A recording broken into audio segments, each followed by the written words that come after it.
Now let's see some of the previous sentences we saw before, and let's try to understand if we have to use a subjunctive or not, but this time with the right information.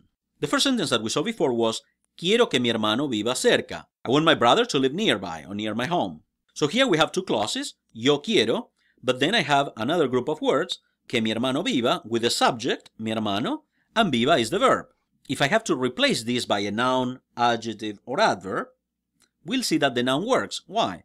Because I could say quiero café, quiero un perro, quiero un libro, etc.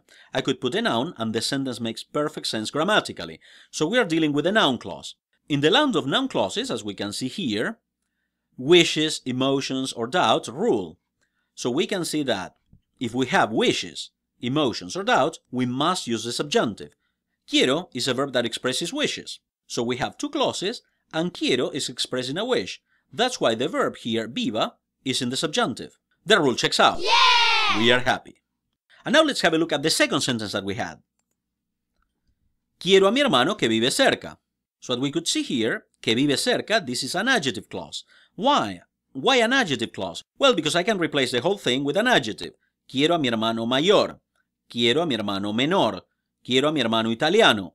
So if I use an adjective, the sentence makes perfect sense. Well, and here we have the word quiero. Quiero expresses emotion. However, we are dealing with an adjective clause. In adjective clauses, emotions don't matter. This is not the land of noun clauses. In the land of noun clauses, as we saw before, emotions rule.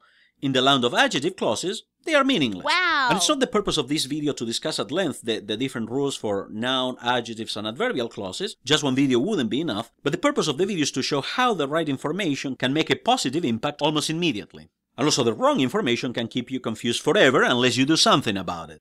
And let's see some more examples with the right information. Tal vez llueva esta noche. It may rain tonight. Well, we can see this is an adverbial clause, and someone may say, well, tal vez expresses doubt. Yeah, that's true. However, in the land of noun clauses, wishes, emotions, doubts apply. In the land of adverbial clauses, there's a different set of rules. Adverbial clauses depend a lot on the introductory word, the trigger word, a specific word or phrase that determines whether you have to use the subjunctive or not. Tal vez is one of those words. If you know the laws of this country, if you know the rules for adverbial clauses, you can tell very easily if you need to use the subjunctive or not.